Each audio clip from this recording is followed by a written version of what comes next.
Hello, good morning, good afternoon. I'm Bob Clements. I'm the president of Axiom Group, and welcome to another video webinar for Retail Responds.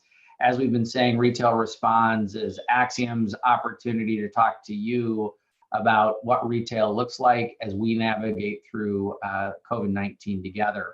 Now, the goal with Retail Responds is to help provide you with a different set of a different point of view, a different perspective, to hopefully bring some outside thought in terms of how we see other retailers responding as it relates to workforce management, as it relates to labor, as things stabilize after we reopen, and as we start to learn about how to live with COVID-19. To that end, we introduced our roadmap a couple of weeks ago for navigating through the pandemic. For those that haven't seen it before, our roadmap starts on reopen. Now, whether you're an essential retailer that remained open during this entire time and have found that your business stabilized, or you're a retailer that was closed for a period of time and are now reopening, today we are all in what we're thinking about as the react phase. And this is a phase where our business is different than it's ever been before. We don't have history, and this is something we're going to be talking about today. We don't have history that we can leverage to create a forecast. Our customer expectation has changed. We found that our stores have a very different mix of, and maybe even added in business that we hadn't thought about in the past. And so during this react phase, we're really learning about how to operate our stores effectively moving forward as we work to stabilize our business. Once we get through this react phase, which I think for most retailers is really going to be a very short period of time, many weeks to just a couple of months, then we'll start to refocus. And what refocus is really, it's refocusing on our core business as we start to race through the holiday season. The refocus is a time where we're going to operationalize and scale our business. We're looking to take those processes that we added into our stores, the additional hours and whatnot, and we're going to really try to drive efficiency into that as we operationalize those and scale. And we also are going to look to evolve our business as we ramp up for the holiday season and as we learn more about what our customers and our consumers want. And then finally, once we kind of get through the next holiday season, we'll start to think about how do we reinvent things. And at that point, we'll have been living with COVID for a year, and whether we have a vaccine or not, ultimately we're going to have this time where we're going to start to think about really what our customers really want going forward. How do we optimize our labor? How do we optimize our processes? And how do we really thrive and maintain our profitability going forward? So with that roadmap in mind, I'd like to talk about we're going to talk a little bit about each phase today, but a lot of what we're going to talk about is really kind of the here and now, and thinking as we get towards holiday about how we're going to forecast and schedule. As I said earlier, we don't have a great ability to forecast right now, and that compromises our ability to schedule with most WFM systems. So to talk about this particular problem today and how retailers can solve it and how retailers are thinking about solving it, I've invited Al Askarian to join me. Al is a director at Axiom, has been involved in retail workforce management for about the last 15 years, and has helped a number of large retailers globally with their budgeting, forecasting, and scheduling processes. So Al, can I ask you to unmute yourself and turn on your video, and welcome to our webinar. Thank you, Bob. Thank you for the introduction, and hello, everyone. So Al, why don't we go ahead and get started with kind of a basic question, and maybe it's apparent to a lot of people, but what has been the impact of COVID-19 on our ability to forecast? Sure. As Bob, you mentioned, we are currently in the react phase, which is basically trying to stabilize the business. So as retailers are trying to get their stores in motion, they're now focused on learning about these new trends, impact on their business, and trying to stabilize their operations. New health and safety guidelines, occupancy limitations, shift in revenue channels, hours of operation changes, consumer behavior changes. All of these have impacted how you can effectively forecast. So when you look at it, basically the historical data has become irrelevant. The pandemic has also created a large gap in the historical data that will impact any future long-term forecast. What's even more concerning is that even if we fill in the data gap that we have at hand with data from last year or recent month leading up to the pandemic or any other way of filling that information, it will not be able to pick up the trends of the current situation. Therefore, retailers will now need to go through a transition period to be able to fully take advantage of advanced forecasting.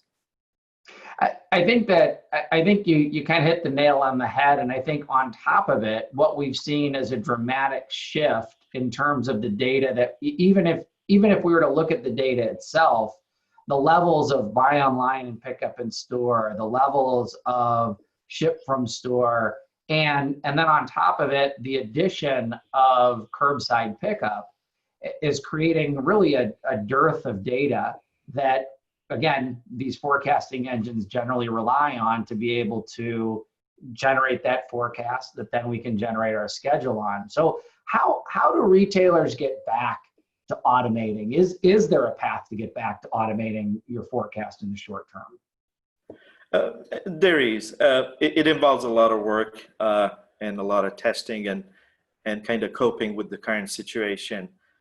Most long-term forecasting algorithms, I'm talking about the nonlinear ones, respond slowly to sudden trend changes and need repeated actuals over a period of time to prove this is a steady trend before it's used in the forecasting engine. So using the long-term algorithms, at least for the first 8 weeks, I would say, is not going to work. The main idea really behind forecasting demand is to be proactive, but the reality is that the initial forecasting cells or drivers may be an act of frequent review of actuals, working with your other departments, maybe finance or merchandising that have their own forecast, and adjusting your forecast as you learn more about the trends of your business. It's interesting because I think that when we think, most organizations still use kind of the basic year-over-year kind of almost trend of historic average forecasting, which is that long-term forecasting that you've talked about. And you're absolutely right. The ability to pick up trends, that's what really goes away here. So is there an alternative? I think there is, and that needs to be, again, worked on and understood well. There are short-term forecasting or linear forecasting, we call it, that may help to get some basic forecast in place. And that can be done only based on relatively small amount of data available. So you could probably start using that week 2 or 3 and test that approach. That should give a basic forecast that should be used as a guideline. But it may need to be reviewed and revised as trends may become more unpredictable as we go into the future, like in the next upcoming weeks that come.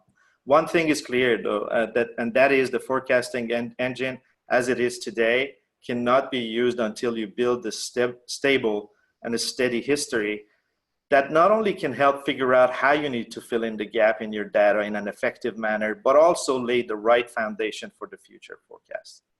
So I hear what you're saying, and I've seen this work successfully prior, which is that idea of using a short-term moving average or something along those lines can often produce better results because it's taking advantage just strictly of what's happened recently. But again, this is something I think you're saying retailers need to test and learn on.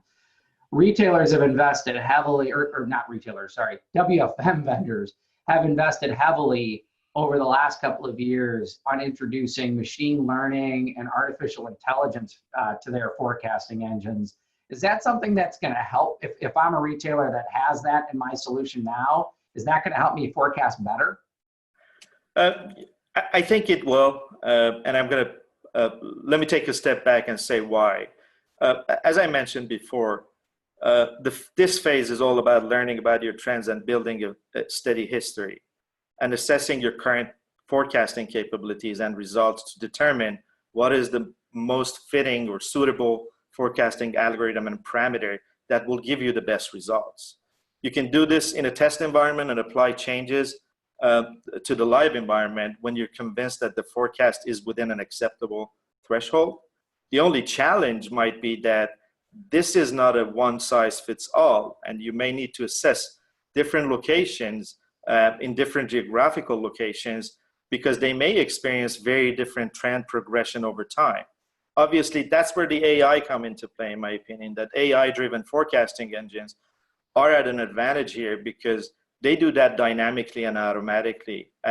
They adjust algorithms automatically, location by location and week by week. But again, that also needs to be tested and proven. Well, and I think ultimately with AI and ML, this is the first real big test that those systems are going to be put through because we've seen this very, very rapid sea change. And I think that, you know, we will see, and we're working with kind of some of our retail customers as well as with the vendors to understand, are the systems sensitive enough to respond quickly enough? And I guess that's, you know, again, has yet to be proven. Now, we've talked a little technically about kind of forecasting and what's gone on and how do we get back to automation. Can you kind of break it down into a couple of simple steps? If I'm manually doing it today, kind of how do I get back to automation? A great question. Yes, I think to summarize what we said, I think this would be a 4-step process. Step 1 would be start using linear forecasting or short-term forecasting in conjunction with finance or merchandise forecast that you may have available in your organization as a guideline and review it just as needed. Step 2 is as the system builds a stable history of current sales, you should determine how to fill in the gap in your data using the new trends. Step 3 would be to test and fine-tune your algorithms and forecasting parameters to get the best possible results. And the last step would be once you tested all of this and you're convinced that the new forecast is within the acceptable range, you can turn on your advanced forecasting engine in the live environment.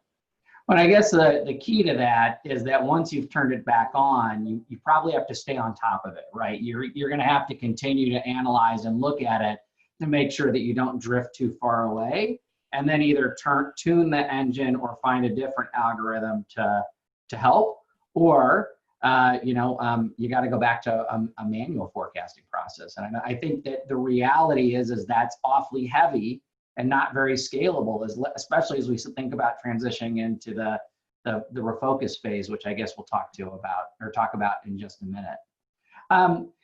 Al, let's shift gears. We've been talking a lot about forecasting, and forecasting historically has been the foundation of kind of where the bread is buttered, which is on the scheduling side of it, right? So what's been the impact of COVID on scheduling? We talked about a lot of impact that has happened and that impacted our forecasting capabilities, but all of those apply to scheduling as well. And on top of that, now you have new processes and now you have people impacted. Basically, the availability of the people are also impacted, and that would impact your scheduling. So to me, there are 3 key foundational elements to do auto scheduling or advanced scheduling. Number 1 is an accurate forecast of labor drivers, which we talked about already. Number 2 is a healthy labor model and standards that translate those forecasted drivers into man hours and gives you the demand. Number 3 is resource availability and the right mix of employees to be able to carry out the work expected. Unfortunately, all 3 of them have been drastically impacted by this pandemic. Yeah, exactly. So what can we do to solve our scheduling problem in the short term? Well, just like we talked about in the forecast in the react phase, we need to go back to the basics of scheduling. as all the foundational elements of a healthy schedule are impacted. So retailers should start with a baseline schedule that considers minimum coverage, occupancy limitations, and matches the new hours of operation. Template scheduling or shift patterns or a combination of both can be used to accommodate this. And then you can layer in additional shifts due to demand changes using maybe self-service features such as mobile shift offer and so on to accommodate those additions to the schedule.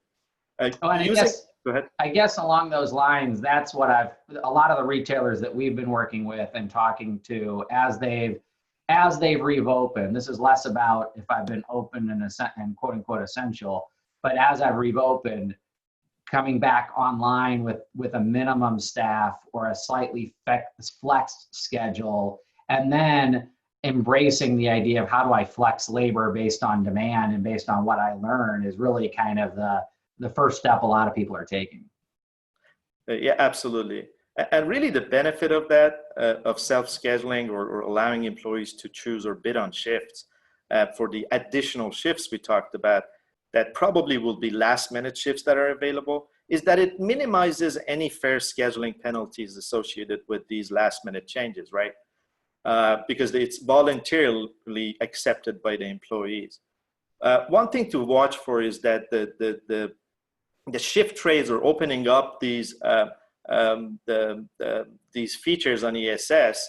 If you're not using it, must be limited to certain groups. Again, the idea here is, yes, we're going to build schedules manually, but we got to be mindful of we call it team scheduling, of having teams kind of repeated in the same fashion. So we're not moving people inside and outside different groups to expose them more, right? So opening that up would need to have some boundaries to ensure that certain groups can shift trade maybe within their own group and not broader than that. So let me hold on to that topic for just a minute, because you hit on a couple of things that I think are very important there. And the first is the idea that compliance is still something that you need to think about, whether that's wage and hour, whether that's predictable scheduling. It's something that we need to think about even in a post-COVID-19 world. And the second piece of it is the idea of team-based scheduling, which has been something that's been recommended by various public health officials. It's part of a number of governments' kind of reopening strategy, and that's to recommend that retailers implement a team-based schedule where you've got kind of team A, which is a collection of workers that work together, and team B, which is a different collection of workers that work together, so that we minimize any potential cross contamination between those folks. And I think that you hit kind of in between all that, I think is a really important concept, which is that that if you start to open things up to allow people to pick up schedules, you need to kind of think about how do you keep people in the same team so you don't inadvertently start to get people kind of contaminating each other's teams, if you will. That's a huge, huge topic. Yeah, And one more concept around that, I think that as you think about opening it up, you got to start thinking too about cross-store scheduling, because we're seeing major availability issues with many retailers. And how do I balance that with that team concept? It becomes very, very complex and requires a bit of thought. Yeah, absolutely. Again, both concepts are extremely important. How you can promote that team scheduling to minimize the exposure, and also how can I use maybe assess possibilities to share resources across different locations within certain proximity, so I can solve some of my availability issues, right? Yeah. In today's world. But one thing to keep in mind is that regardless of auto scheduling or manual schedules, the WFM system can still apply all the compliance rules that you had in place to avoid any compliance issues. So that is at least in place for managers to still, whether they build the schedule from scratch or they use auto scheduling, they're going to have to use those as their guide to ensure that they're still compliant.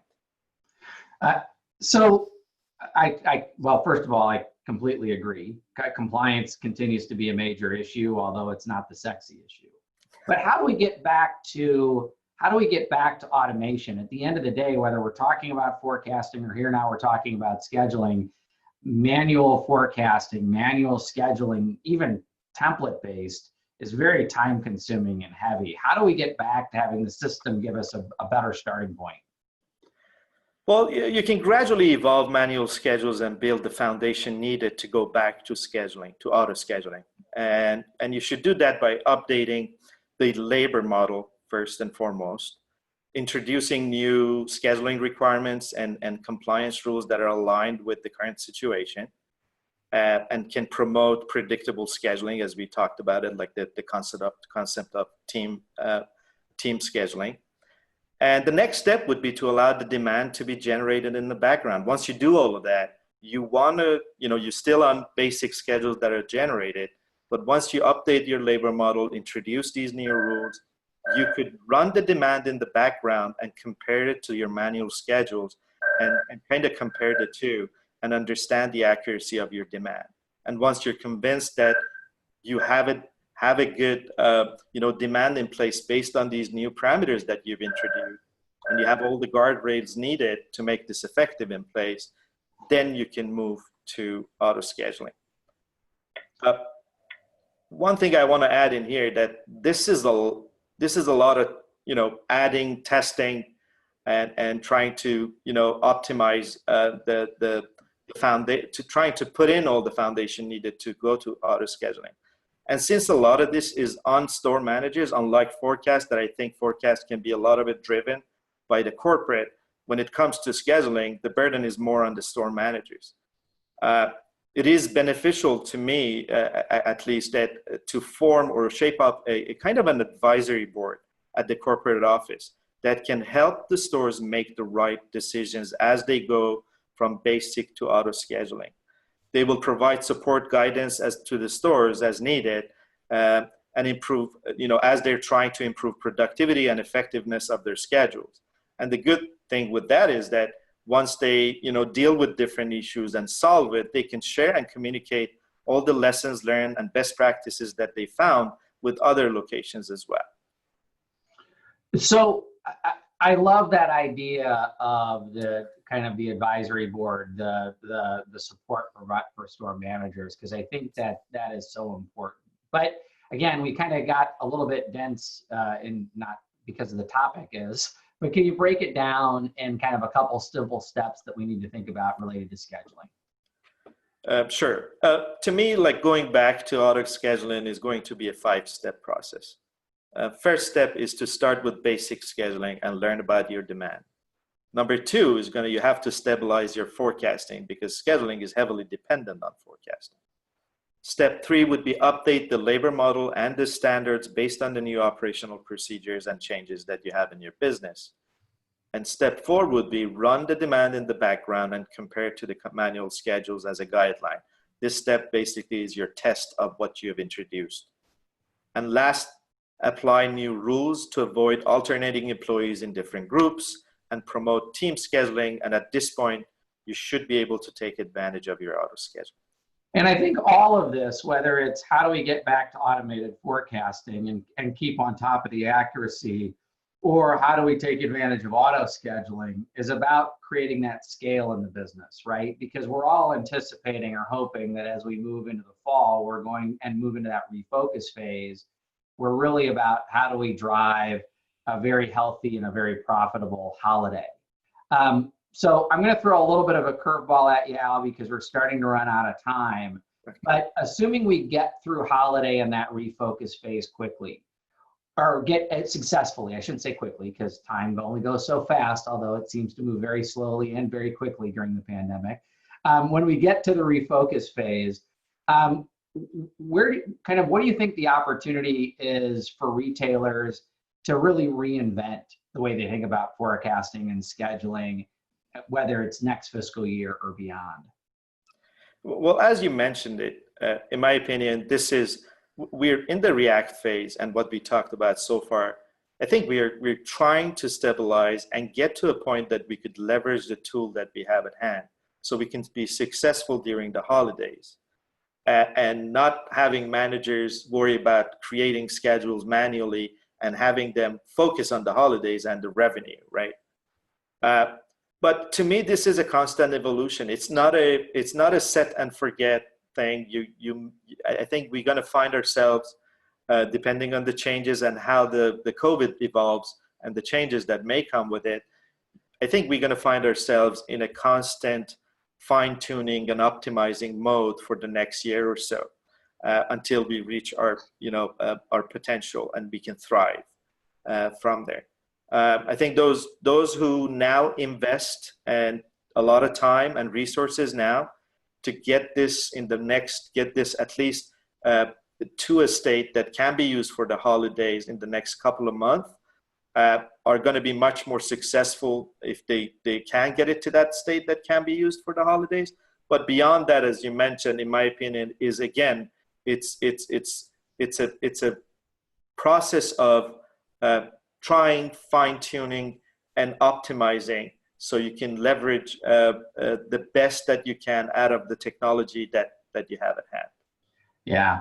I think it's interesting because given what we know about WFM systems, I think that it's going to be an incredible learning experience over the next 6 months, both for retailers, but also for the vendors, while they try to support the changes that are going on in the business. And I think that the smart vendors will use this time to revise, fine tune, and add more to their algorithms. This is going to be a really interesting time to prove AI and ML, so that when we get past the holidays this season, my expectation is that the vendors are going to be coming out with new versions of those algorithms that have now proven themselves against kind of this truly unprecedented time.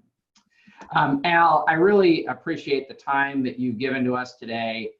And I guess I would like to kind of wrap this up here a little bit. So we've covered a lot. We can only get so deep in our 30-minute time. So if you have any time, or if you have any questions or need any help on this, please feel free to reach out to both Al and I. Our emails are on the screen now, and we're happy to help out however we can. And of course, we will be back again next week at the same usual time, 11:30 Eastern, 8:30 Pacific, and 4:30 British Summer Time. Next week, we actually have some folks from our UK team, as well as one of our UK customers joining us. And we're going to be talking about the challenges of absence and availability during our React and our Refocus phases. So I hope to see you again next week. Thanks again for joining us, and I will talk to you again soon.